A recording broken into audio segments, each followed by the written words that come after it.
you, as always, to Bad Mary for that too sweet play-in. Welcome back, all you four-color funny book aficionados. This is US Comics Cast, Chapter 3, HQ for all things comic book related. I am Jon Rivera, the CEO and co-founder of US Comics. And that, of course, makes me your COO, the only podcaster in all the multiverse to not make any money doing it. My dear brother, happy comic book day. Ooh, Charlie boy, happy comic book day to you, sir, and to the multitudes watching and listening. If you dig the episode at any point or you were just into that comic book content, feel free to drop a like, follow, or comment. We accept all forms of tribute. Charlie, what's the haps? Nothing much. I do want to remind everyone that we are live right now on Facebook, on YouTube, and on Twitch. So please interact. Let us know what you're thinking in real time, and we will shout you out, and you might even win a prize. You won't, but you might. Charlie, that's just how that starting works. off lying. Like literally every one of his romantic endeavors. Good for you, bro. 100% consistency. Well, I need to do something because I'm going to ask you a very simple question. All right. And that's, how you doing today? How you today, feeling? specifically? Yeah. You know what? It's been a day. It's been a full day. Fair enough. Now me, if I had a brother who loved me like I love you, who was like, Charlie, how you doing? I'd have a very simple answer. And that answer is bad. I'm doing bad because there is a war on culture. There is a war on art. And my dear brother, dare I say that the bad guys are fucking winning. Last season on US Comics Cast, available on iTunes and wherever you find podcasts, we had an episode where you discussed how much you loved none other than Mouse. An important story told brilliantly in the form of four-color graphic glory. And a school district has decided, well, there's some cuss words and some mouse boobs, so we are going to ban Mouse in our school district. And the world did what the world did, and it just kept spinning. Now, before I get your initial feelings on this, before I get your initial feelings on this and some more details, the fact that the art community has risen up, thousands of books being donated to that area, those are all good things. And they deserve the spotlight. But I just want to take a second to talk about this absolute travesty happening right now, and I know how much that book means to you. So when you heard about this, I want to know what your initial reaction was, and I want to know just generally what you think about this idea of banning a Pulitzer Prize-winning phenom that is Mouse. Yeah, I mean, to be totally frank with you, this was one of those situations where when the news hit me about this Tennessee school board banning Mouse, banning it from its curriculum, it's very rare in 2022 that Jon Rivera, at 45 years of age, has the capacity to really be surprised anymore. I mean, we're living in a world, all jokes aside, and you know, we like to keep it light, or at least like our version of light, because... Give us 10 minutes. All we're asking is for 10 minutes at the start of the episode to feel all the feelings. Well, I'm full saying, spectrum. Like, you know, we can take almost any any topic, any bit of content, and like really wring the bejesus out of it to the point where you're like, gee, it was a He-Man cartoon. Why don't you guys take it easy, uncross your nipples, and enjoy life a little bit? And we're like, oh, but the sword was shaped wrong. So I'm very well aware of my brother and my tendency to sometimes make a mountain out of a molehill, but I know for a fact that it was not this situation. I was aghast when I heard this news. I couldn't believe it. And then, much like Lilu sitting down in front of that futuristic Commodore 64 at like some form of futuristic monk's house, all of a sudden my mind started racing through all of the recent Nazi tendencies. Thank goodness that Indiana Jones' professor, Henry Dam Jones Jr., is not a real person, because he would have so much Nazi punching to do on a daily basis. When I heard that Mouse was removed from that curriculum, I was at the same time shocked, but I was shocked and shell-shocked because of everything that we've been going through within this last, I don't know, 48 months, let's just say, to be generous about it. I was shocked and, like, at the same time, not the least surprised. I am, though, 100% disgusted.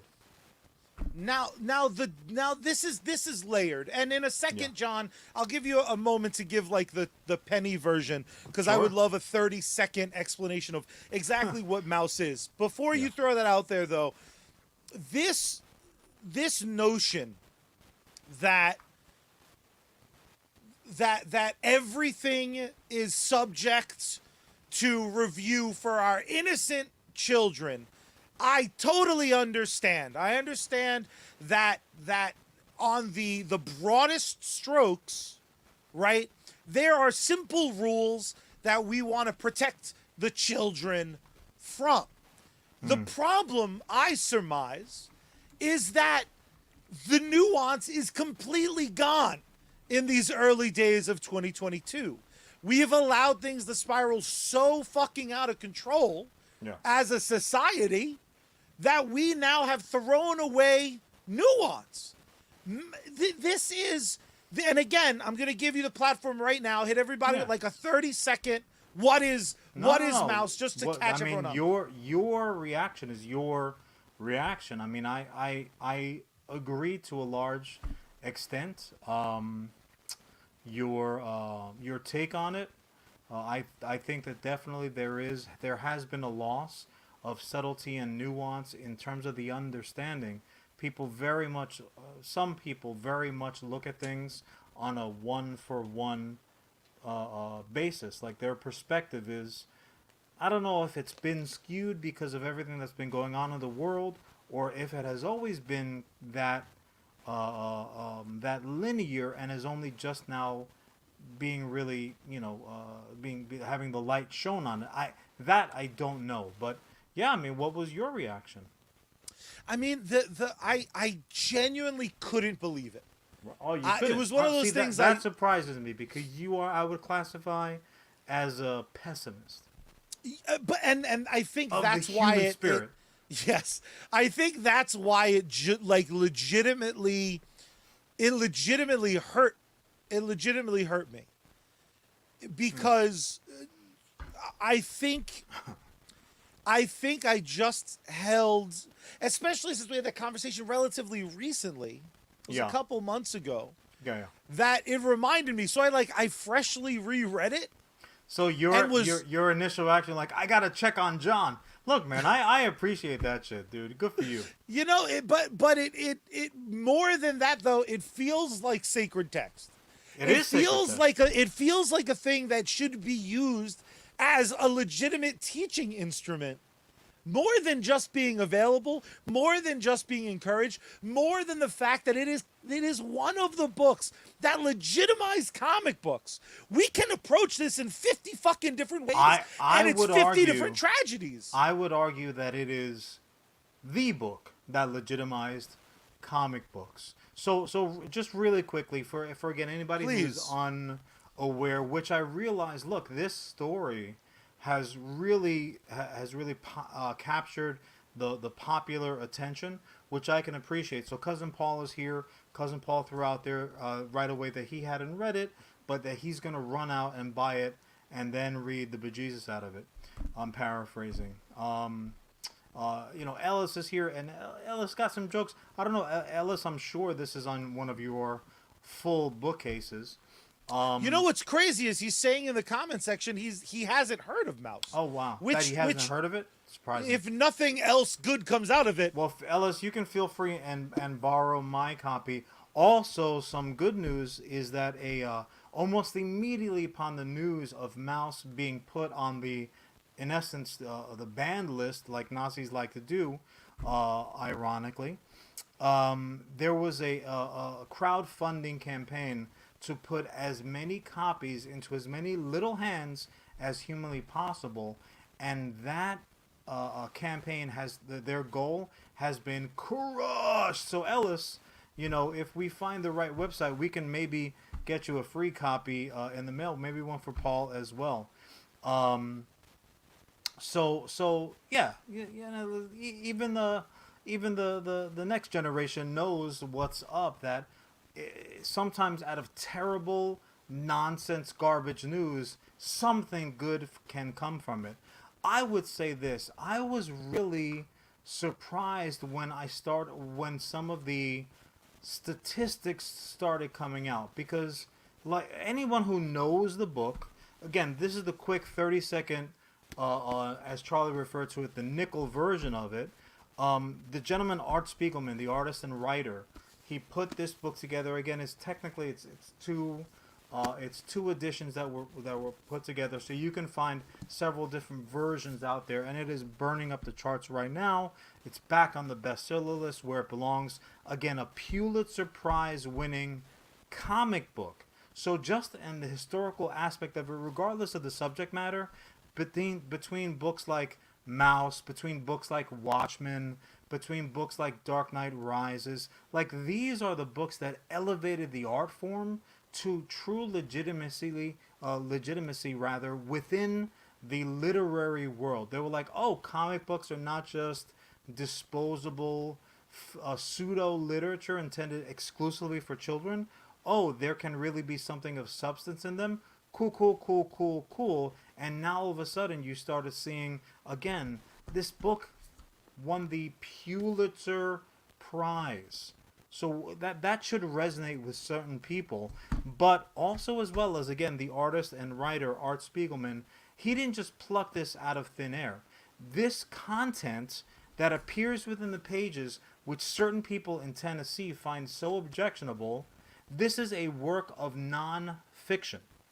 It just happens to depict those parties as mice and as cats, in some cases as dogs or pigs, much like certain famous, very, very well-renowned books like Animal Farm, which, I'm sure everybody is familiar with. So just because they took certain liberties, I mean, Picasso took fucking liberties, that doesn't mean that he didn't paint masterpieces.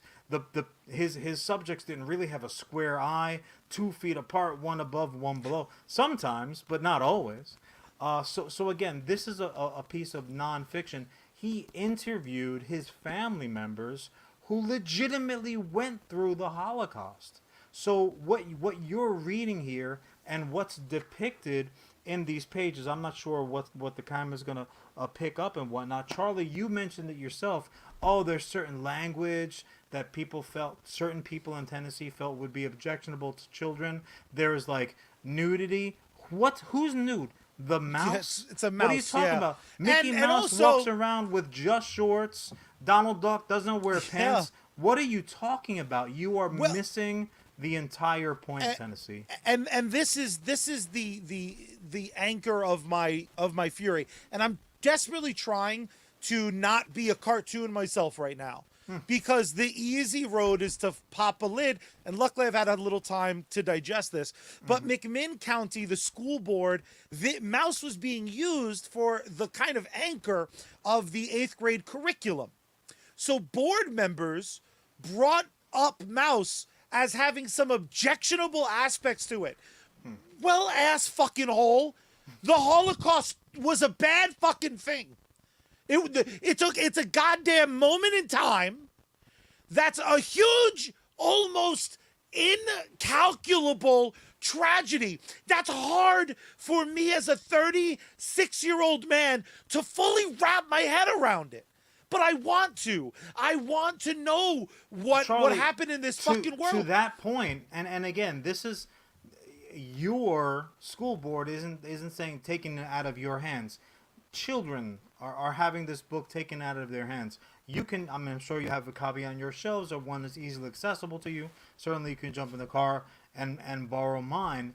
The point, though, is not lost because your generation, no offense intended, this is what was shocking to me when this news came down. All of us who are in the know about the material know that it's a brilliant piece of writing, period. That, again, it's non-fiction. That it was put into this format, it was cartooned, in essence, or it was comic booked, to make it more palatable. Because there are certain movies like Schindler's List, knowing what a masterpiece Schindler's List is, I don't ever need to watch it again. I don't need to necessarily put myself through that trauma of watching it because it takes some shit out of you. That's the reason why Mouse was done the way Mouse was, so that it can be more palatable to certain eyes that normally would not have this material put in front of them. But the fact is, this material has to be put in front of them. And I'm going to tell you why, Charlie. So, your millennial generation, and again, this is not, I'm not taking shots at anybody. This is just statistics. A survey that was done by NBC News, a nationwide survey, literally every state was represented, showed that 63% of millennials and Generation Zers, whatever the hell they're called, 63% of them did not know that 6 million Jews were murdered in the Holocaust. Some of them, and obviously again, this is not all, some of them were not even familiar with the term Holocaust. And there's a very famous quote, and God forgive me, I don't know whom to attribute it to, but it certainly they're not my words, but they ring very true. And it is something to the effect of, and I'm paraphrasing, so forgive me twice. To forget that the Holocaust happened is like killing those people twice. And that should fucking resonate. That's important stuff. So we sit here and we talk about 4-color funny books on a constant basis. On like, haha, we have a good time. Right?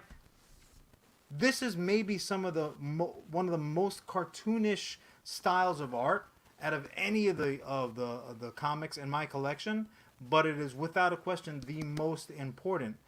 I cannot say these words enough. This book is non-fiction. So in particular, those aspects which the school board found so objectionable, oh, the nudity, oh, the language, yo, that shit really happened. This is not something that's crafted out of thin air. This is not taking umbrage with Kang in a stomach or fucking the Rugrats being rude to each other, or sexuality or profanity that are used in like certain third level publishers. This is real fucking life. It's just it's produced in a way that makes it presentable to that audience. You have to educate that audience to this information. You have to do it. And here's the lunacy. And I wrote down this specific quote because, again, thank heavens I had time to process this. Otherwise, I would just be screaming. Tony Alman, who first of all, I think you're a douchebag. Before I even read your quote, This is his. Tony this Alman, is no, stupid Tony. This is his quote. We don't need to enable or somewhat promote this stuff. It shows people hanging. Promote this stuff. It shows them killing kids. Why does the educational system promote this kind of stuff? It's not wise or healthy. It fucking happened, though. So here is the prime example of someone who is speaking on a subject. This clown clearly did not read the source material. That reeks to me of someone who's taking snippets, who's taking curated bits and pieces of a work of art, and then soapboxing an opinion in order to pander to a constituency.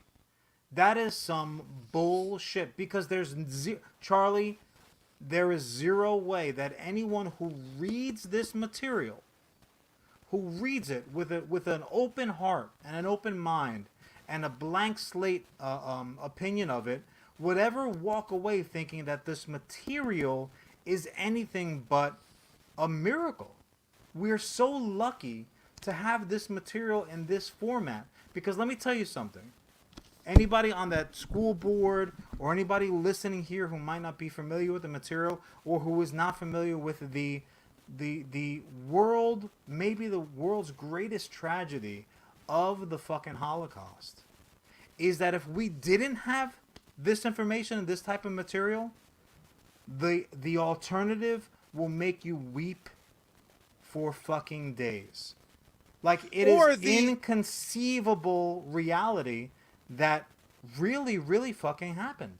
But ultimately, my fear is that what they want is it to just not be talked about. That's another underlying problem. Because if you can avoid uncomfortable fucking conversations, that's where we're at. And going back to my other point, I'll try to make it super brief. Do it, man. And I apologize. This is important stuff. But this fucking notion of everything in every way, in every direction, has to be handled with not only kid gloves, but like you're walking on eggshells. There can't be intelligent discourse anymore. There can't be arguments that don't turn into name calling. And I just fucking called stupid Tony a fucking asshole. Yeah, there's and no argument to be had about the subject matter.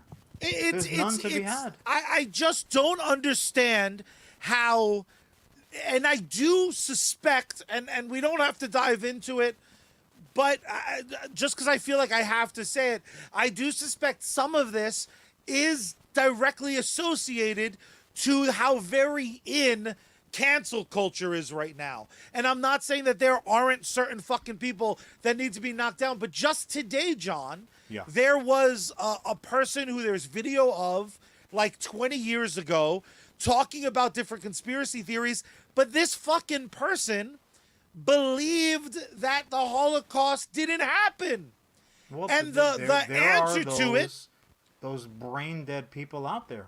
But the answer to it, John, but the answer to it went straight to like this dude, and in this particular case, I think the best possible thing happened. This person was supposed to be premiering on television tonight. They said, well, we're not putting it on TV. We just learned about this abhorrent fucking comment made on video. We're going to investigate. But the thing I was surprised by was it didn't go straight to just firing the person. Because 98% of everything I've read in the last 5 years has been like, oh, someone's been accused of possibly maybe doing something. There's no fucking room to grow. There's no room to educate. Yeah. And what happens is we're getting towards this direction of hide everything nasty. Hide everything that could be objectionable. And it's going to take shit like Mouse down with it unless goofy fucking podcasts like us and anyone with any sort of fucking ability to speak out needs to go, hey, this is fucking insane. And needs to say when friends like Paul is our friend, Ellis is our friend, they're two people, I need them to fucking read it. Because one, it's a masterpiece. Two, it's an important fucking read. Three, I want them on this conversation because I need them to read it and be like, you fucking, are you kidding me? Like the things that they're objecting to are the lowest end curses of all fucking time. Yeah. It's insane. Well, it's the bottom line here, insane. so Paul Ellis, Sergeant Finesse is here with us as well. Look, we're talking about adults in this capacity, but what I'm talking about is like the younger generation also they must be exposed to that. So what I was referring to prior, just to bring it back, is that they put this they put this crowdfunding out there that they wanted to get free copies to send out to anyone who wanted them, since that it was now taken out of their hands. Their original goal was $20,000. They raised $80,000. So there are going to be plenty of comics, copies, I should say, out there right now and available, which is only right. But just as a frame of reference, like I said, I put the number out there earlier. 6 million Jewish people were murdered in the Holocaust. Factual, right? But 6 million is like to say 6 million people or 6 million anything, it's all subjective. You're like, what is 6 million as opposed to 6,000? You can't visualize that type of shit. So 6 million people, you know what that would be, Charlie? That would be the population of Manhattan Island, all of Queens, and Brooklyn dead. Just imagine that. The entire population of Manhattan, Brooklyn, and Queens being dead. That would be like the entire state of Missouri. Every single person in the state of Missouri dying at the hands of a government-funded fucking mandate. So these are the realities. And the way that these things were done, these are tragic, tragic things. And ultimately, at the end of the day, the reason why it's so important that you teach people, whether they're young or old or anywhere in the middle, that these things happened and what the ramifications were, is not just to ruin their day. So anyone who's sitting on that school board is like, well, why are we promoting this? Why are we putting ugly things out there in the world? Well, I'll tell you why, simpleton. The reason why you have to put it out there at a particular age, and again, these were 8th graders that were the victims of this theft from them. The reason why you have to do that is so that it never happens again. You can't undo these tragedies that happened in the past, right? But like you said, Charlie, you can't not talk about them, or worse, pretend that they didn't happen, because you don't want to ruffle any freaking feathers, right? So you have to talk about them. And if putting it in a forum like this, in a graphic novel form, makes it more palatable, makes it easier for them to comprehend, also shows them the difference that, and I mean, again, we're running a little bit over, but this is not something that has to do with the right or left, ideals. No, that's not the case at all. Whoopi Goldberg, who I don't think anybody would argue the fact that, okay, she is a voice of the left. Whoopi Goldberg just said some really ignorant shit that got her suspended for 2 weeks. She on her show said something along the lines of like, well, the Holocaust wasn't about race. It was about people doing whatever to people. And they're like, yo, what are you talking about? Like, does someone of your education, of your liberal mindset, like, not really fucking understand that? So again, this is something, it's not a right or left issue whatsoever. It's not a political fucking thing. It's factual. It's factual. The numbers are what the numbers are. And everybody who's even listened to a minute of this show fucking knows that, I'm a huge Stephen King fan. I'm like a big Mark. I'll read whatever the fuck he puts out there. And including his awesome Twitter account. Yeah, you're not kidding. So that all being said, this is straight from Stephen King. This is actually something not specifically about the mouse situation, but certainly very appropriate. And then I'll leave it to you, Charlie, to wrap it up. Censorship and the suppression of reading materials are rarely about family values and almost always about control, about who is snapping the whip, who is saying no, and who is saying go. Censorship's bottom line is this. If the novel Christine offends me, I don't want to just make sure it's kept from my kid. I want to make sure it's kept from your kid as well. And all the kids. This bit of intellectual arrogance, undemocratic and as old as time, is best expressed this way. If it's bad for me and my family, it's bad for everyone's family. And that is the crux of the issue. So look, if you don't want your kids exposed to X, Y, and Z, then don't expose them to it. But it is not your privilege to dictate what everyone else is exposed to, especially when you have people who are more educated, who are deeper thinkers and more realistic, who don't want to be limited by your small world mindset. Look, tend your own garden.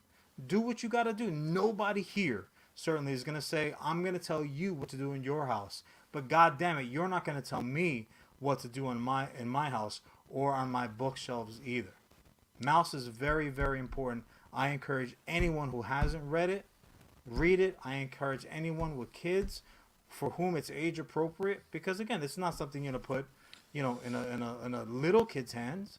But you know your kids, and if you know your kids are capable of, if your kid is able to run around playing Fortnite and shooting people, then you know what, your kid's ready for Mouse, because shit has ramifications. And just the last thing about it, and then I really will let you wrap it up. The reason why the analogy is so important and so pertinent in this book is, I'm sorry, Whoopi, is because it is about race.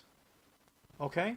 Jewish people were killed like they didn't matter because the people who were doing the killing thought that this group is less than. That race is less than my race. So I have carte blanche to do whatever the fuck I want to do, which is the reason why the depictions in this book are what they are. The reason why the Jewish people are shown as mice, and the Nazis are shown as cats, and the Americans are shown as dogs, and so on and so forth. It's to make it make sense. I talk in analogies all the time, and for that I apologize. I'll never apologize for the analogies in this book. This is a very, very important book. And again, I appreciate everyone for sticking with us. Again, a heavier topic, but an important one. Like my brother said, if you haven't read Mouse, get yourself a copy, read it. If you have read Mouse, read it again. There's something extra poignant about it right now. It is sad and beautiful. And the one thing I ask of you, and I charge all of you with, is when you see something that feels and sounds wrong, speak up, because this is a case where ultimately I suspect the good guys are going to win. Back on top of the charts, lots of copies in new people's hands, but the next battle might be a loss. Yeah, we got 2 brand new copies right here. Exactly right. It's again, we're going to lay off the heavy shit. If you genuinely don't get it and claim that you're trying to, you're a liar. You're a liar. I would make a George Lucas joke here, and I'm fucking gonna. Nice. If you think all those animals were designed intelligently with deep backstories, George Lucas had this whole shit planned out. Liar.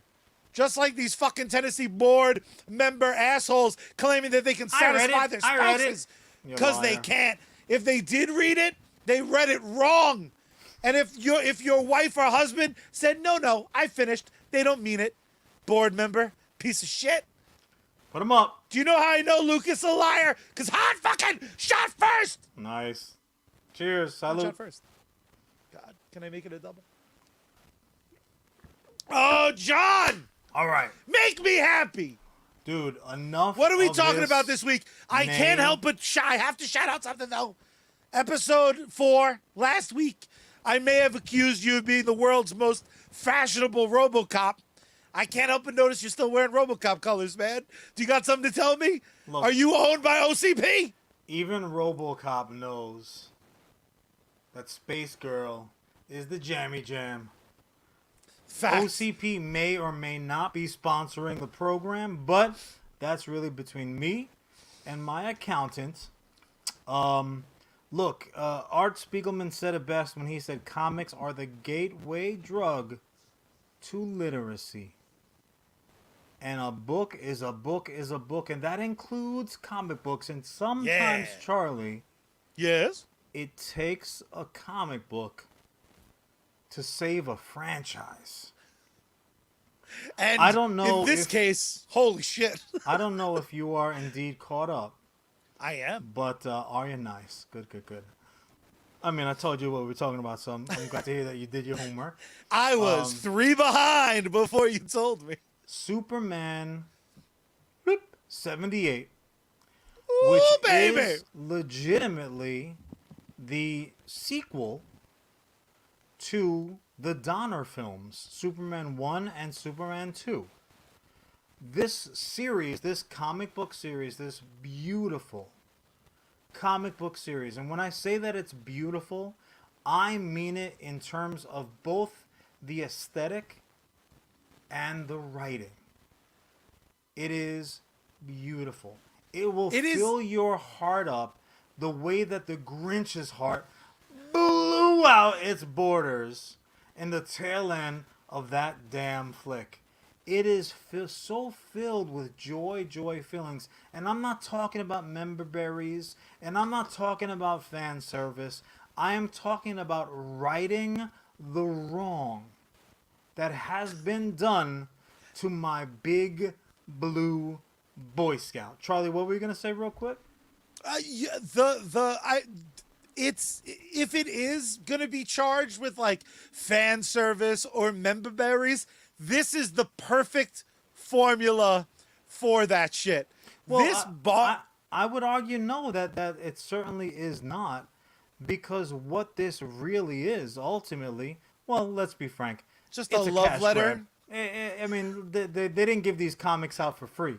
So it was. They're like, oh, Batman 66 made money? What's the next year something significant happened for DC that wasn't just 78? We can do 78.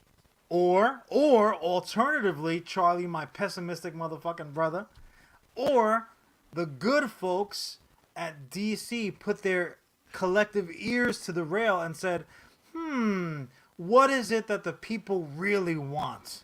Red for underpants. Once, at least. Red underpants. Let's red give 'em underpants. what they asking for. So the folks at DC and Jockey Shorts, they put their heads together and said, let's throw the underpants back on the outside.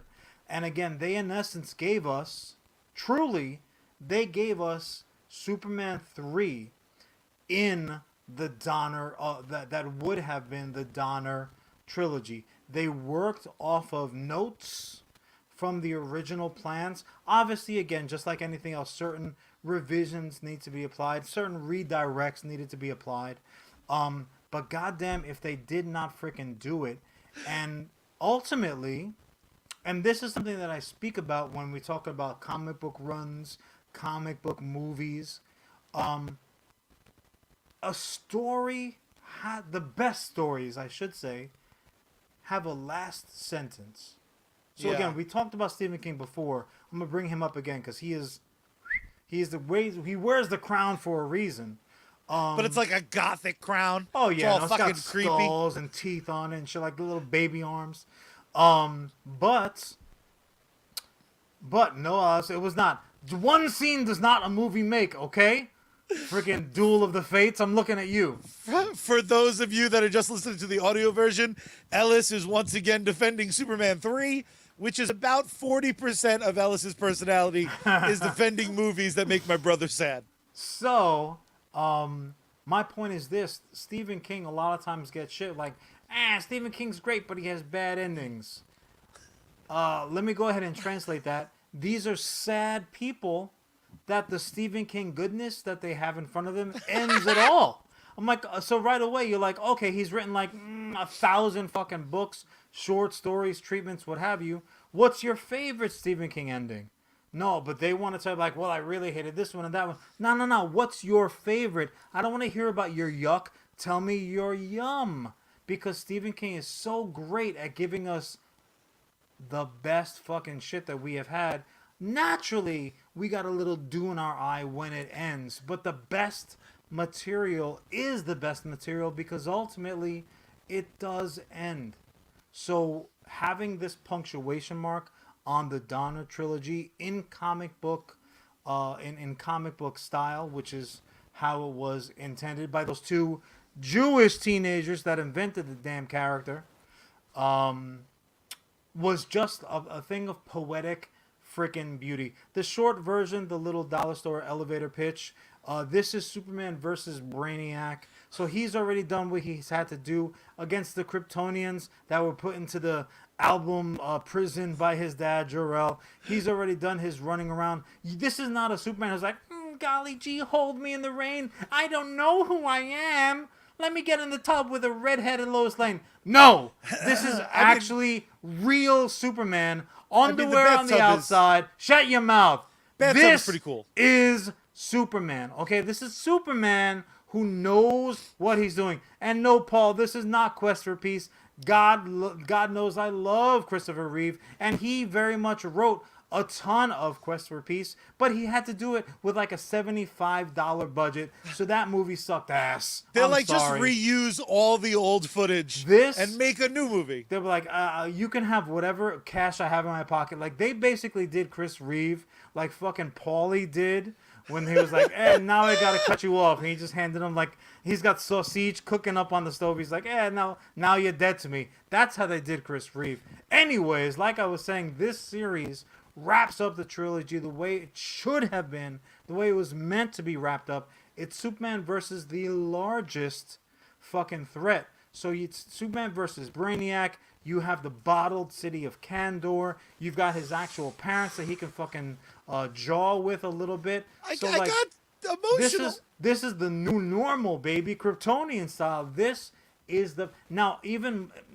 The worst part about this all... Your giddiness is intoxicating now, by the way. The worst part about it is that they'll never make this into a proper movie.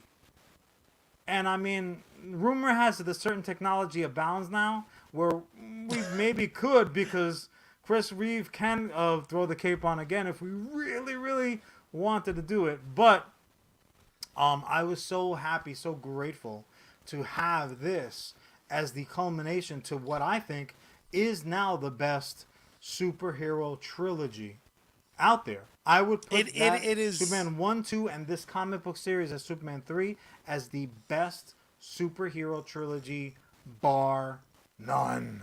So read it if you haven't read it. On my way to the studio. Did you? I'm putting this up. I had to. Yes. Ellis is my spirit animal. That's what's great about it. Ellis, keep it up, man. The for those of you curious, drunk Superman is my spirit animal. Was Ellis's comment? Charlie, they didn't need to read his comment to know that drunk Superman was Ellis's spirit animal. They knew that shit from like they read his vlog. They read so his I wound up dropping the 6 issues off at my friend's house because I told them, like, I just finished reading it this morning, and the challenge I gave to him is the challenge I'm going to give to you, fine people. One, pick it up. It's only 6 issues. Again, they're still relatively hot off the presses. Get it digitally. Don't worry about it. It's going to be less than $20 Wait for the digitally. collected copy. It'll look really nice on your bookshelf. Trust me. But the challenge I send out to all of you is try to not read that. You muted yourself. Try not to read it with the actors' voices. Gene Hackman's Lex Luthor winds up on my 4-color funny page, and I'm doing an impersonation in my brain. Badly. Of like over the top. Oh my God, it was so bad. Gene Hackman makes South Park's Gene Hackman sound like Gene Hackman. Yeah, it's 100%. Also, as well as when I tell you... Mrs. Dick Walker! The greatest prop does a cameo in the comic.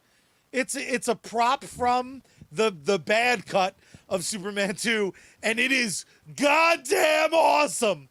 Brainiac finally coming to life in a Superman film. Brainiac finally being brought into a cinematic world to fight Superman. Finally, Brainiac, not sexy fucking Fabio Brainiac bullshit. Get out of here. Although he has a cameo too. Sexy Brainiac is seen before he fucking says, "Hey, body, get the fuck out of here. I want robo legs like John, because RoboCop." This is absolutely one of my favorite comic book miniseries of all time. I tried to think in my head. We have to work on terminology. The comic book industry needs to they need really Oscars? needs to normalize a lot of what they're like. So this is gonna be, and this will also prevent them having to number ones every 2 fucking months. You're like, what just happened? So this ended at 74? That doesn't make any fucking bit of sense. Goddamn reboots. The everything about this comic I love. Not a single issue was lackluster. My only complaint, we got 6 issues. I would have loved the 7th. Like it's literally well, no, I have a very specific. It was perfect as it was, man. It was sometimes a 10 out of it was a 10 out of 10. Put the Christmas decorations away, bro. No, everything good has to end. No, otherwise, what's special about it, brother? How goddamn happy I am. Charlie and I had a really interesting. Don't text lie to the exchange. people. I mean, interesting to me, not to Charlie, because I asked him a question. He's like, "Yeah, fuck off. I'm gonna go watch some turtle bullshit." So, Charlie, we recently here in the New York tri-state area, we got a pretty decent snowfall, like more than we had gotten certainly this year up to this point. Couple feet. And Charlie, maybe upon the second flake, was like, first flake, he's like, "Oh, how beautiful!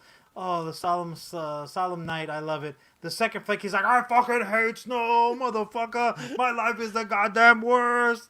And I'm like, true. "Look, man, those are quotes. There's only one good thing about winter, bro."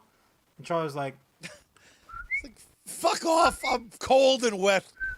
Charlie's like, "Man, I got a hair dryer in my boots." Man, like he started. It's true. Twisting his mustache like he was in the wacky races.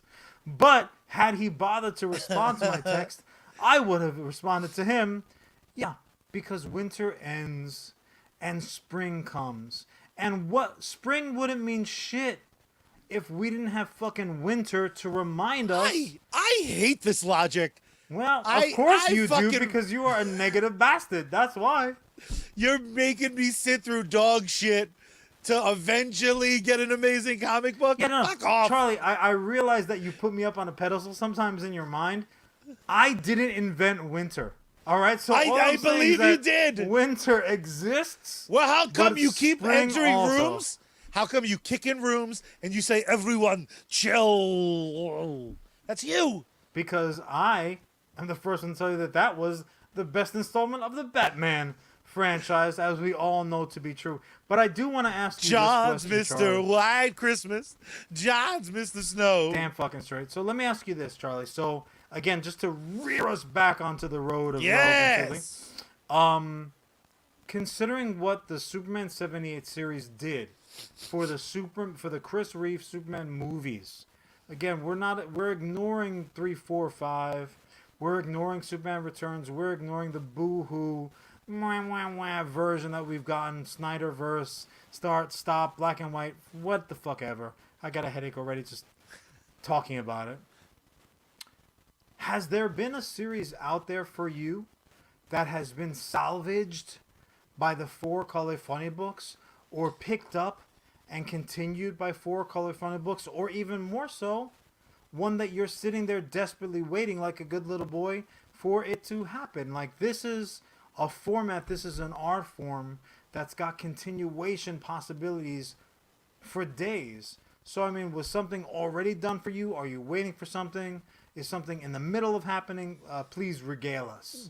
One of my absolute favorite comic books ever came on the heels of some of the goofiest shit to ever exist.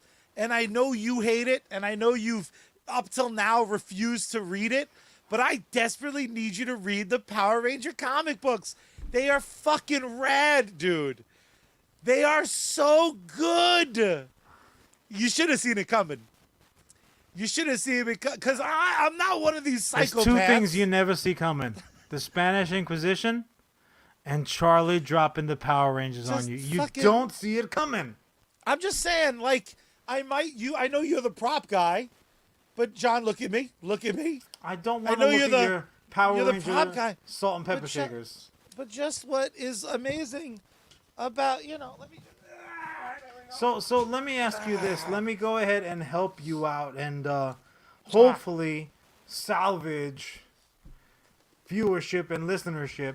So the Power Ranger comics of which you are referring, they would have picked up after the 100,000th season of what season, like which version are we talking about that was miraculously salvaged by the comic?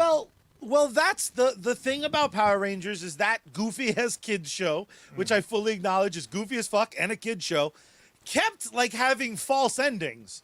So the Zordon era, us really cool kids call it, takes Power Rangers, Zero, Turbo, all the way to In Space, where fucking Zordon, spoiler alert for a show that's super old, gets his ass fucking murked by a Red Ranger on purpose. So what the comic and does, still it takes... not the worst thing that a Red Ranger has done in real fucking life. That's facts. So what the comic did was it takes place and it kind of very clearly defines, like, this shit happened in Universe A, this one in B, but the real fucking golden idol of Power Ranger comics right now is the Lord Draken series. Is fucking awesome, dude. But it picks up so where? good. So it picks up after the quote-unquote Zordon era, which is It's the original lineup as we know it. It's an original the Jason, universe. Kimmy. Yeah, it's an original universe that takes place if Tommy never turned babyface. So this motherfucker goes around. It's like an alt dimension of the Mighty Morphin era. So Tommy stayed bad. He stayed bad, but then was like, guess what? Sucker ass Rita, murked. I'm fucking in charge. He kills the Power Rangers, and he goes, you know what's dope? Having all this power. No, it'd be fucking cooler? Let me go to other universes, including the TV universe. I'm gonna fuck those motherfuckers up too. So basically, it's so good. Tommy is Kang. Yes. Nice. Pretty much. So much. I'm gonna go ahead and give our lovely followers a couple of alternatives. So in a similar vein, we all know Fight Club. Yes. Fight Club came through this flick, and unless you're in China, in which case you got a totally different ending, in which the fucking the machine wins. China's like, sorry, that's how we do it here. But we know that Fight Club had a very specific ending. We're like, shit, what am I gonna do with all this ass soap? It ended up being the comics that had to come through to finish that trilogy. So we got Fight Club 2 and then 3. These are collected editions. And fucking insane. Plenty of comic book reading that continues that Fight Club story. The specific Fight Club story that you know from the flick. Not from the book, because the book is a very specific thing, but it is pretty direct one for one. So there is that option, but this is one I want to put out there as my time expires, as my wish. So actually, let me... Yes. Oh gosh, he has props. Son of a bitch. Always. So... Oh boy. It's heavy. One of my favorite comics, both for art and the story, is Frank Miller's 300. Yes. So this book, which again is illustrated for anyone who is watching us and as opposed to listening to us. If you're listening to us, just check out the viewership version, because these are huge pieces of art, page for page. And for anyone who's into that thing, there's a ton of hanging dong. So 300 dongs, the unofficial that's really title. what it should have been called. Now, as much as I love this version and the movie, which was shockingly close to this source material, not history though. So I realized that both of the comic and the movie are problematic in points for the depiction of Persians specifically, for certain liberties that it took with historical references. But the truth of the matter is that the Battle of Thermopylae, wherein 300 Spartan soldiers at least halted the push of a huge Persian invading army, that much is certainly fucking true. So I love that story conceptually. I love the art and the depiction. Here, Ellis is right. The Spartans did lose at Thermopylae. And Xerxes did have his day in the sun, both literally and figuratively. As much as I love it, I also have the ability to acknowledge it's certainly not perfect, and it's not perfect at this point and that point. Again, both the comic and the movie. Again, Snyder. See, it's not all hate for Snyder. I throw some love that poor bastard's way, but I will say this: even though in the movie version we got this little sneak peek of like, but don't worry about it. So like when Ellis, guys like Ellis mentioned, yeah, but they lost. One Eye McFly's like, yeah, but then we fucking got back together and we routed their asses. Grease for life. Everybody's like, yay! And then they threw out their popcorn, kicked over their sodas, and they headed out back to the parking lot. However, those knuckleheads were like, you know what? 300 did pretty good. Let's make 300 too. And good Lord, was I so sad. Because that movie, I'm going to break one of my own rules. That movie stunk on ice. I hated it. And it has several people who I'm very much a fan of in terms of performers. They tried their level best to make it look like the Snyder 300, but it wasn't the Snyder 300 at all. That sequel stunk. That is one of those easy ones, though, to fit back into our rules. Because what's a movie like the second 300 that you like? Fucking 300! Like the one that came before it, good. You bad. Here's the thing. It was as Son close of a bitch as it could possibly be. Ava We Green do love was Ava Green. literally one of the two. Ava Green was two of the only things I liked about that movie, and I'll leave it at that. But I will say this. If you say, John, we're going to give you one wish, two wishes. My first wish is that Charlie did not create a pair of Power Ranger Hawaiian shell boobs. That would be wish one. Another reason to watch the video version of this show. But wish two would have been that they took that heat that the 300 flick came out of the theaters with, and when they came out with a natural sequel to that movie, that instead of the crap that they dug up to give us, that instead they adapted this comic. 3. There's 300, which is Frank Miller. Lots of Doms. And then there's 3, which is Gillen, Kelly, and Cowles.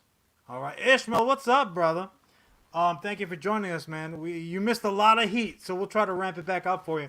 So 3 does for the unspoken in 300 what the sequel certainly didn't do, what knuckleheads like us sitting around talking about didn't do.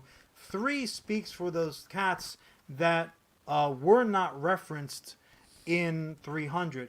And I'm talking about the Persian army, but I'm also talking about the slaves, which are really kind of like, we were just talking about, when somebody thinks differently of another group, they think, well, I can do whatever the fuck I want to them because they're just this, that, or the other. They're a race that I don't particularly think much of, or they're just slaves, which back in antiquity, very often, if not always, were also people of different races. So 3 is the story of slaves who are like, you know what?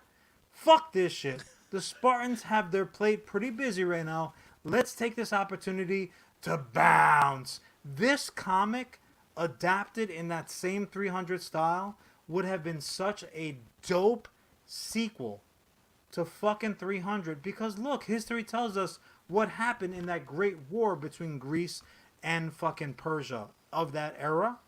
We already kind of know that. We got the History Channel. It's part of basic cable, bitch. But stories like 3, it gives you the story from a different perspective. It takes that camera and swivels it back around the other direction. This is some delicious storytelling. And it does one of my favorite fucking things in the entire world.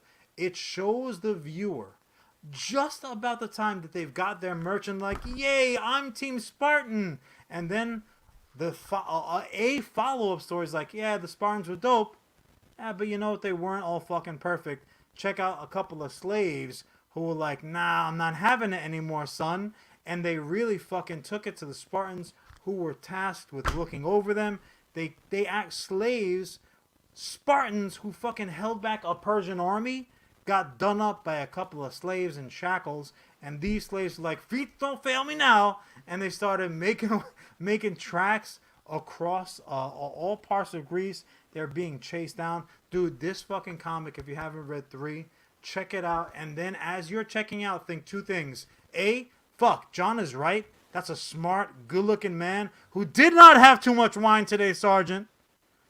But also as well as he knows what the fuck he's talking about with comics. Because this shit adapted would have been dope and a far better sequel to 300, which is what we deserved. Then done.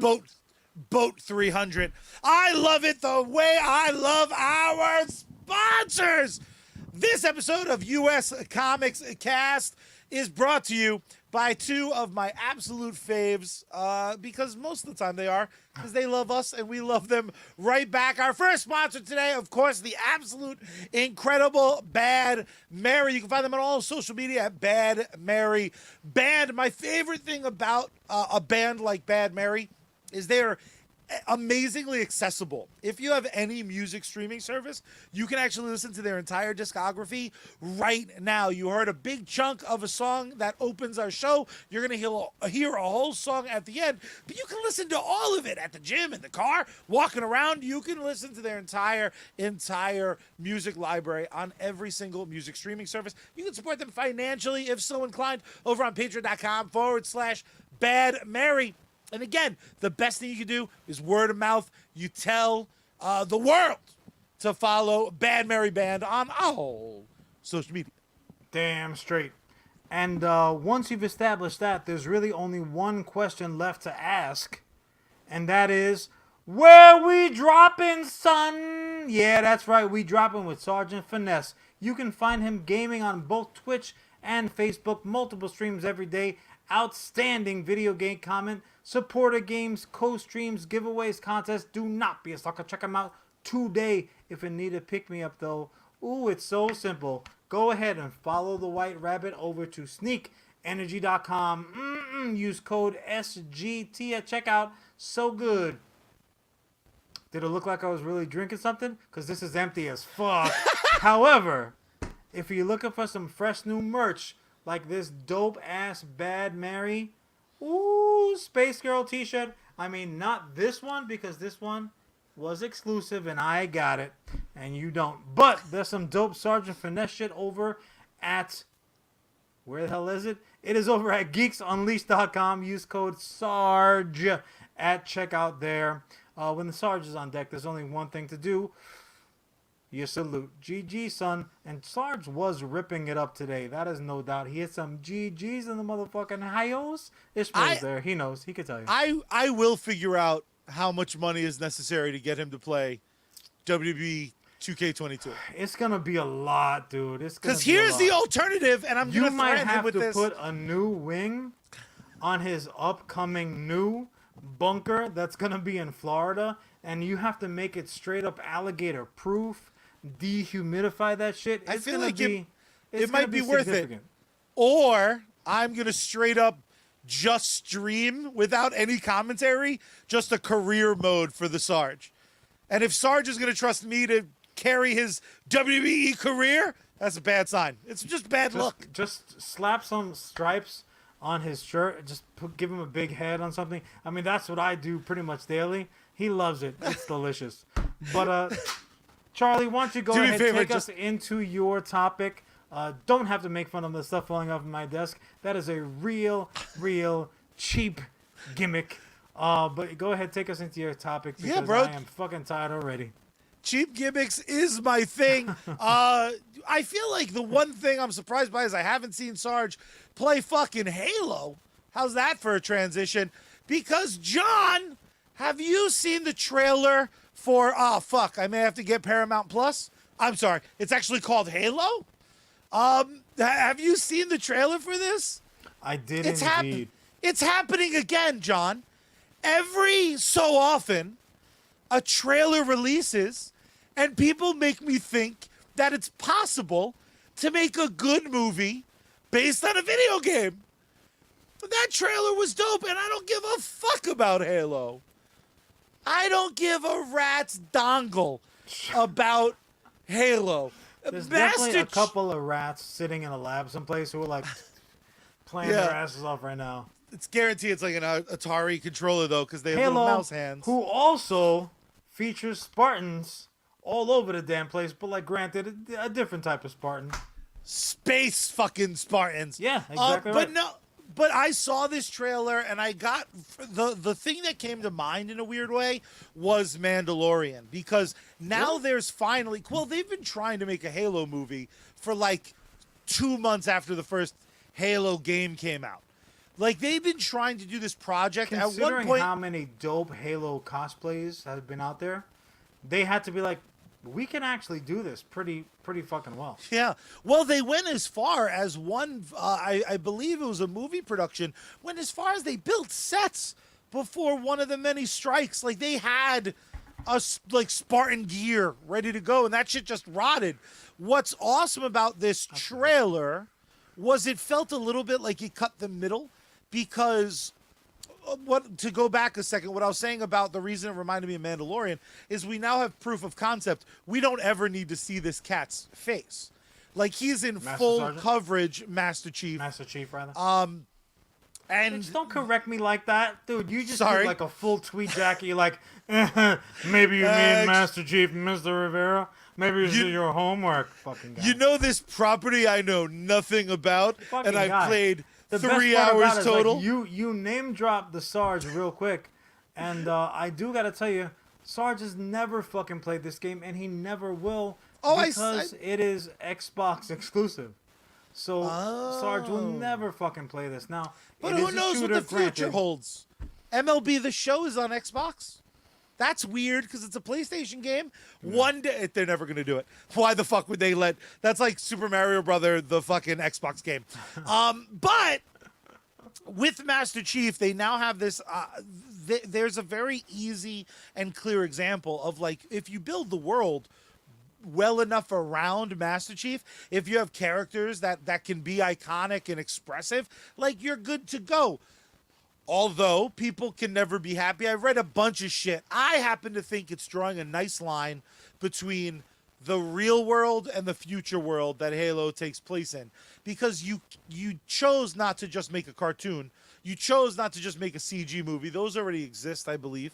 Some CG films. Red versus blue, baby. That's all you need to Red know. versus blue. That's another real proof of. I'm like, the fact that didn't happen, but I digress. It was interesting enough to hook me, to the point where I went to the Twitter machine and I just wanted to see what people's reactions were. And they're really mad at that blue bitch. Cortana, they are not pleased with. I don't totally get it, but I guess I'm not supposed to. You know, when they make you wait all year for Thanksgiving, and if the turkey isn't exactly right, or like in your case, like, bitch, is that not stovetop? I'm not interested. Charlie waits 364 days a year to get to 1 day of stovetop. If that shit is not moist and ready and percolating, that is an angry fucking puppy. And honestly, I think that has a lot to do with it. So much so that the best reactions have been reactions like yours, where you're like, if I never get a Halo anything, I'm totally okay with that. Oh, look at this shit. That looks pretty dope. Yeah, I don't know that I'll ever see it, because, like, another subscription service is asking a lot of me. It's like $1 though. It's like obscenely cheap.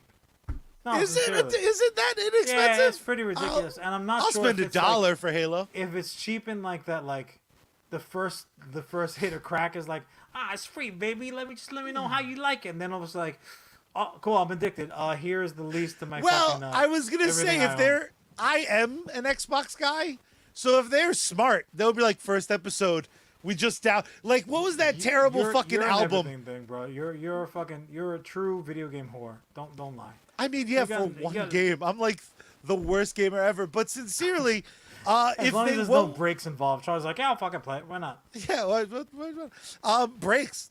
What are them for? It's not real life. I barely use breaks in real life. I just slide into shit.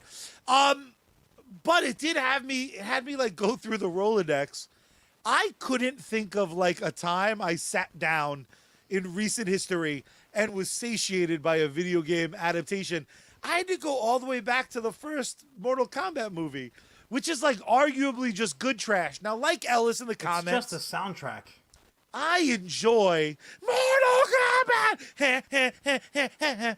I enjoy the Super Mario Brothers movie the way that you enjoy bad movies. It's like I don't watch John Leguizamo doing work, and I'm like, man, they nailed this shit. That came out the same year as Jurassic Park. Super Mario Brothers is fucking terrible, but it's enjoyable terrible. Do you even have a movie to look back and like you're like this sucked, but I enjoyed myself? Or are you like a full stop? I was so excited for Prince of Persia. Terrible. I was so excited for the new Mortal Kombat. Terrible. Were you a Prince of Persia like video game fan? I loved the first Sands of Time was my jam. You're like, I can pause and reverse time. That's all I've ever wanted in life. Dude, it was the ultimate like I fucked up. Whoop. I fucked up. Woo! That game took me 40 billion hours. You would use up all your sand just hitting on bitches. You're like, hey, did you check out the Turtles this weekend? Oh no, that was terrible. Hey, did you check out the Real World this weekend? Oh, that was Dude, good? I Cool, love cool. the idea of it being like an assault shaker. Be like, hey, nice legs, fucking idiot. Just throw it over my shoulder. But sincerely, is there one that scored for you? Perhaps Madden the movie? Rest in peace, John. We're in that same point. What the hell are you asking me? Is there a video game movie that I did like or one that surprised me? Because you asked me both things at the same time. It's surprising if you liked one. No, has there been a video game movie or video game TV show, I guess, that you've enjoyed? Or have they all been like fucking swings and misses? It's funny because Halo, obviously, we know is a series.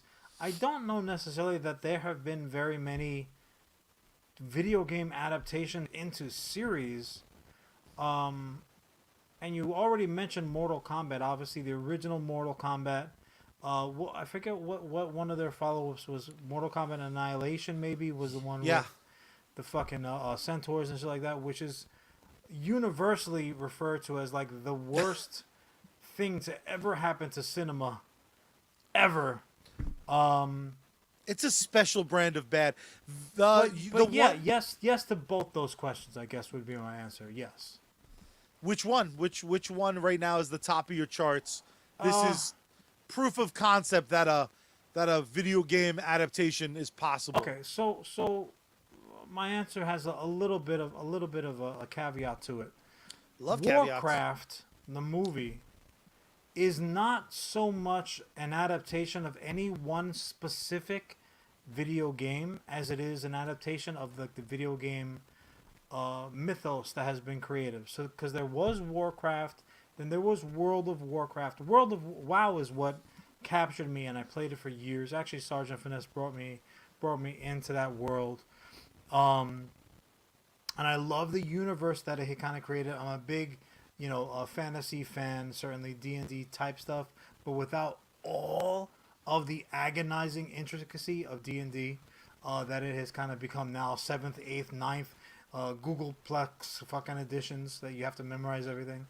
So I liked WoW because it gave me the opportunity. I'm like, okay, what are the rules? What's the setup? Okay, let's run with it. So the movie Warcraft was kind of an adaptation of all of it at the same time. But it was interesting that they did it. There was zero wink to the camera, if you get what I'm saying. Like, they took that shit like it was fucking Shakespeare. And they threw a ton of money. I forget the director's name, but they had Don something or no, I forget. What was I saying? Oh, but they took it dead seriously. They had half the fucking cast of Preacher was in it. Ruth Negga is one of the best actors that we have running right now. It was just fucking done dope. Yeah. And in particular, as an alliance, for the alliance member like myself, to actually have a flick like this be centered really on the fucking wannabe Hulk population, the orcs and shit like that. I'm like, oh, look at this. I guess the fucking horde has a couple of good times too. I'm still gonna kill one anytime I come across one of these horde motherfuckers in the streets. But I could appreciate how even amongst themselves there was some beef, and they, Wrath of the Lich King was really, really when I was super into it. But the gate was something that was happening at the same time in the WoW world. So I was in the movie theaters. That fucking that meme, like pointing at the screen, like, oh, I remember. Like, they really fucking got me good. They put a lot of money into it, and for whatever reason, it just fucking didn't hit. Yeah. It was clearly intended to be serial, but it ended up only being that one version. But I really dug the shit out of the movie. I recommend anyone to watch that movie. It's a good time. I still haven't seen Warcraft. And you've told me on many occasions, like, you'll like Warcraft. I'll do it, I promise. It's a fun flick. Again, it's not it's not gonna fucking win any awards, but like on a Saturday morning you're scratching your bag, you're like, I got nothing else to do. Yeah, if little it's on, Warcraft. watch it. It's a good fantasy fucking flick. It really is, man.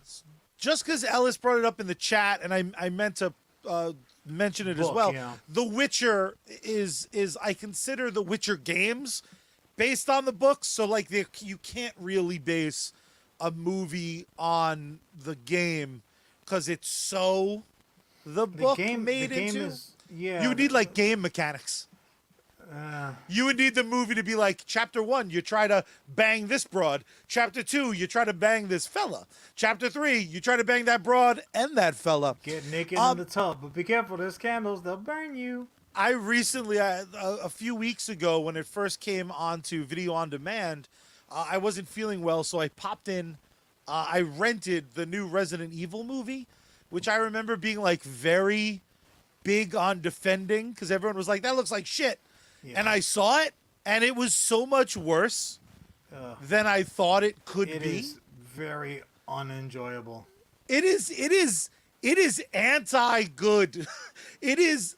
I struggle because like people clearly tried, and like there were some actors in there I enjoyed. What are you, a mom at a kindergarten fucking recital? You're like, oh, they tried so hard. John, if this was done, if that film was put together by a bunch of kindergarten children, I would have smacked those kids in the face.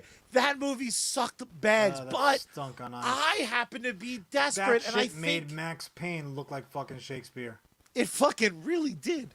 And Max Payne thought he found a transformer. I sincerely, though, think Resident Evil is so primed for like a series or a great movie, and they just fucking keep feeling the need to super heavily deviate. Like, so the real question, Resident Evil, dinosaurs, bro. Dude, it's like this last movie, they were like, what if we take the first 2 games and do all the worst shit from them? Be like, why? Why is it just puzzles? Dude, they felt the need to work in a puzzle mechanic into that new movie, and I almost punched my television. They're like the anti-Silent Hill. Silent Hill's like, oh shit, all the shit you love from the game, that's gonna be on the screen for you. You're like, that's not enough. That was all great. I just need more.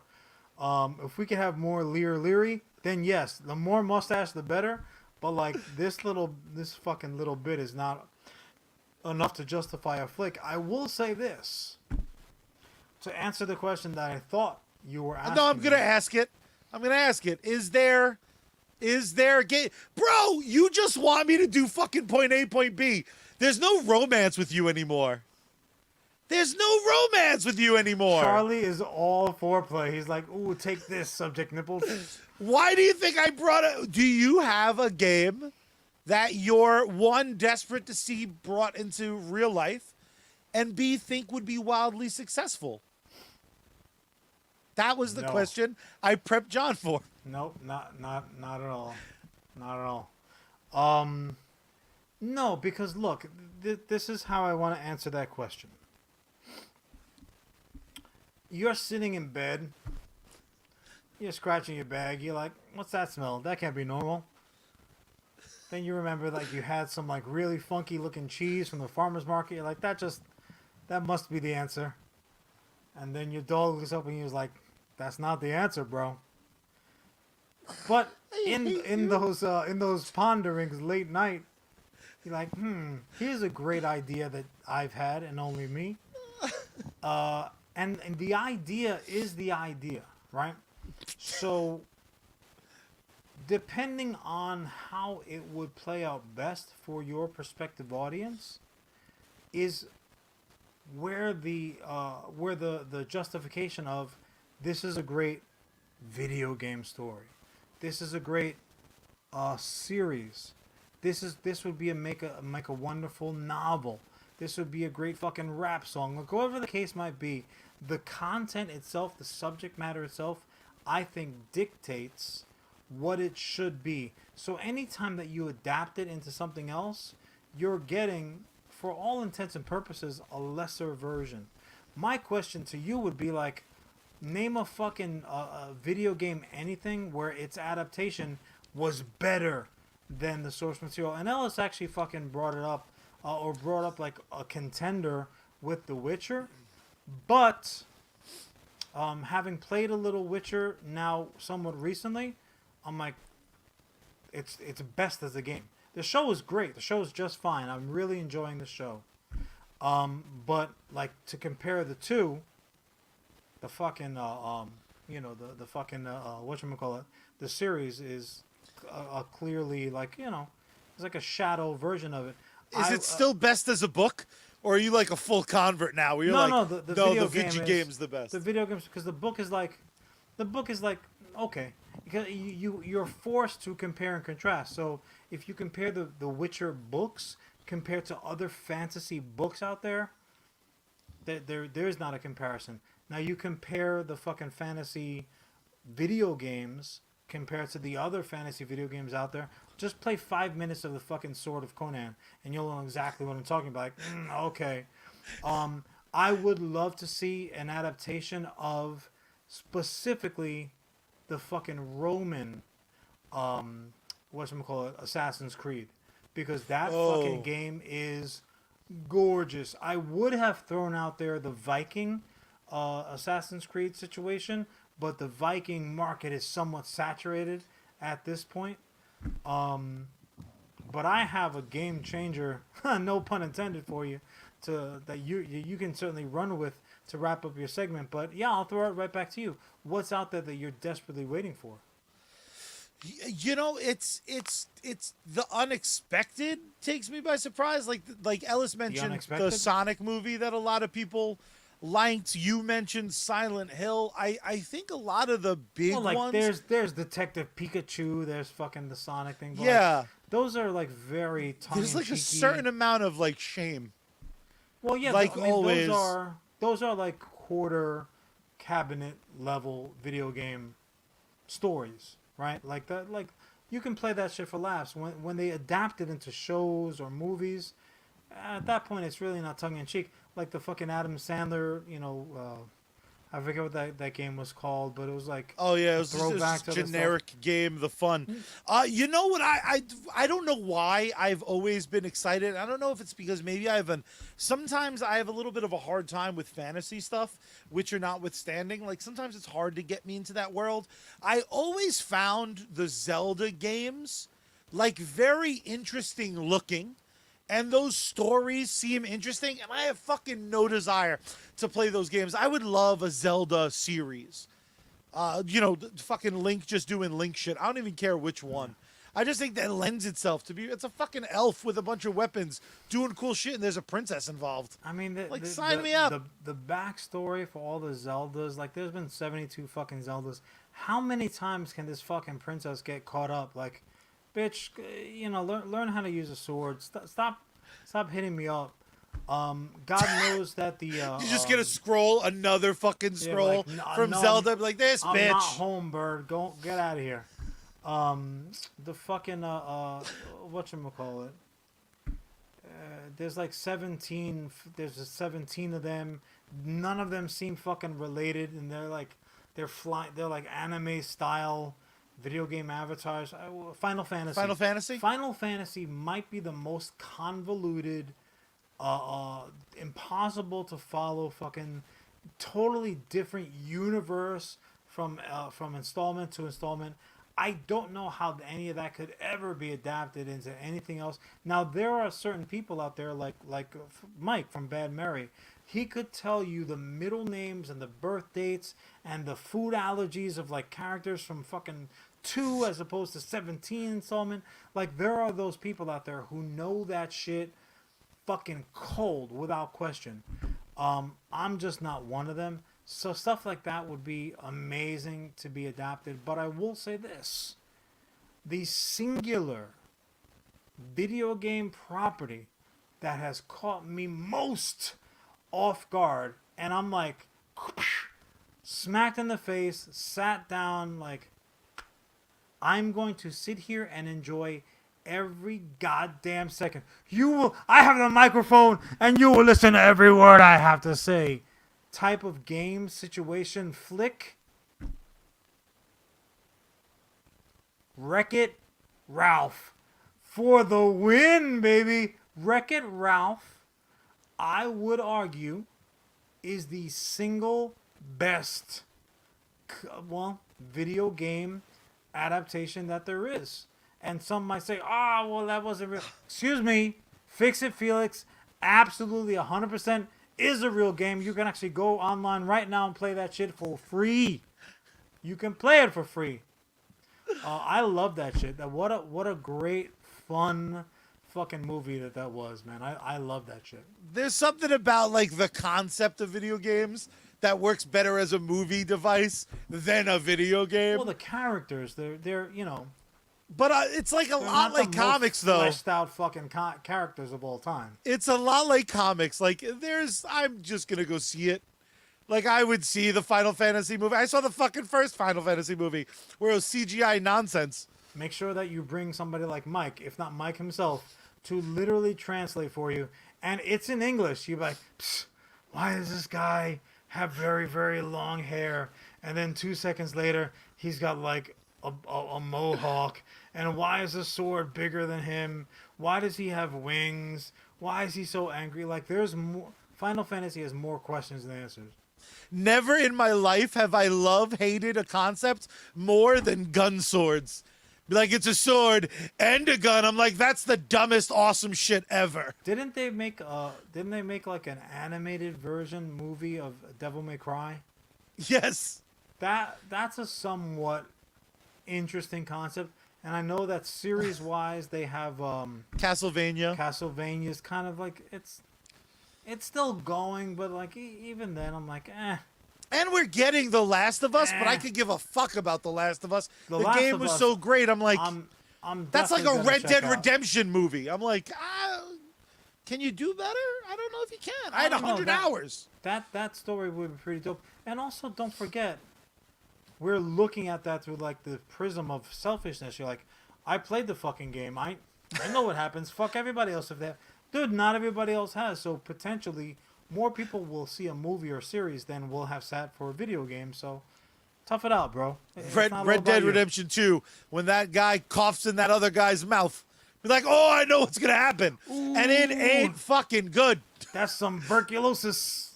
My dear brother, we truly ran the full spectrum on this week's episode of USComics Cast, and we're turning to you yellow-bellied tomatoes or something Wild Westy. I need you guys to hit like, drop a comment, hit that share button, tell a friend, help spread the good word. If you watch the video version, make sure you listen to the audio version. If you listen to the audio version, make sure you watch the video version, because I just want the views, you piece of garbage. Also, if you really want to support USComics Cast, there's only one thing that you can do, and that's you go into your boss's office and you go, hey, give me more money. I want to send Charlie and John some. And you smack those monkeys around. My dear brother, there's only one way that we end this and every episode of USComics Cast. I need you to tell the lovely people how it is we do the things we do. It's so damn simple. First, you gotta turn the power on. Then you gotta turn the volume. Ooh. whoop, and then gotta ooh, tune bad Mary and open up the window wide and scream out into the night sky, save me, space girl. We out.